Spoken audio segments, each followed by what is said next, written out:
plus de 14 millions de téléspectateurs étaient devant la BBC, ce samedi 6 mai, pour vivre en direct le couronnement de Charles III. Et s'ils n'étaient pas devant leur télévision, les plus fervents admirateurs de la famille royale britannique s'étaient bien évidemment donné rendez-vous sur le Mall, la large avenue empruntée lors des cérémonies protocolaires. Parmi eux, Alice Chambers, une Australienne de 36 ans résidant à Londres depuis 7 ans, espérait bien pouvoir admirer le roi et la reine Camilla lors de leur passage, mais rien ne s'est passé comme prévu pour elle. La trentenaire avait en effet pris place, sans le savoir, à côté d'une douzaine de manifestants appartenant au collectif Just Stop Oil qui milite pour le climat au Royaume-Uni et notamment pour l'arrêt de la production de combustibles fossiles. Alors qu'il n'était que 9 h du matin et que ses voisins n'avaient pas encore commencé à manifester, des policiers sont venus les interpeller. Et ces derniers ont cru qu'Alice Chambers était l'une des leurs. 2 policiers m'ont attrapé et m'ont passé les menottes. Je ne pense pas qu'ils aient dit quoi que ce soit, ils m'ont arrêté avant même de m'interroger. Une fois dans le système, ils n'ont pas écouté, a-t-elle raconté au quotidien britannique qui, expliquant avoir bien évidemment tenté de leur faire comprendre qu'elle ne faisait pas partie du groupe rebelle. Couronnement Charles III, la famille royale salue la foule depuis le balcon de Buckingham Palace. Une interpellation injustifiée. Alice Chambers a ainsi été arrêtée pour risque de trouble à l'ordre public et détenue dans une cellule.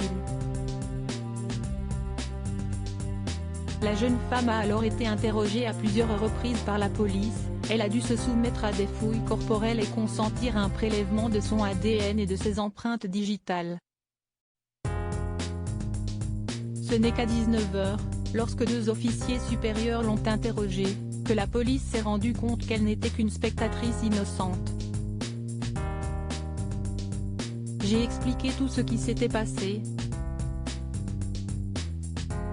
Ils se sont regardés et m'ont demandé si j'avais déjà entendu parler de Just Stop Oil. J'ai répondu, jusqu'à aujourd'hui, non. Ils m'ont dit qu'ils n'avaient pas d'autres questions et qu'ils étaient vraiment désolés, a rapporté l'Australienne expatriée à nos confrères britanniques. Soulagée qu'on écoute enfin sa version de l'histoire, Alice Chambers a alors fondu en larmes devant les policiers. Cependant, elle a indiqué avoir dû patienter pendant encore 2h30 avant de pouvoir quitter le poste de police sur le coup de 22 h, soit 13 heures après son arrestation.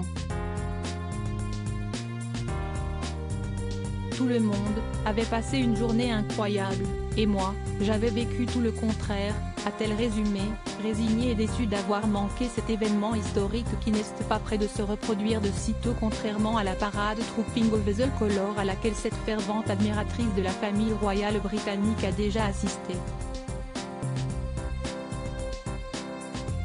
Je comprends le contexte, les policiers étaient sur les nerfs, ils ont eu une mission difficile ce jour-là.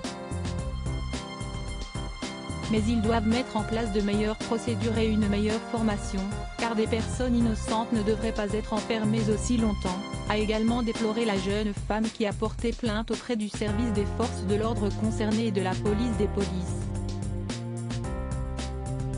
Et de conclure, je veux juste faire tout ce que je peux pour faire passer le message afin que cela n'arrive pas à d'autres personnes. Article écrit en collaboration avec 6 médias. Crédit photo, Royal Portrait Europe Bernard Ruxamel.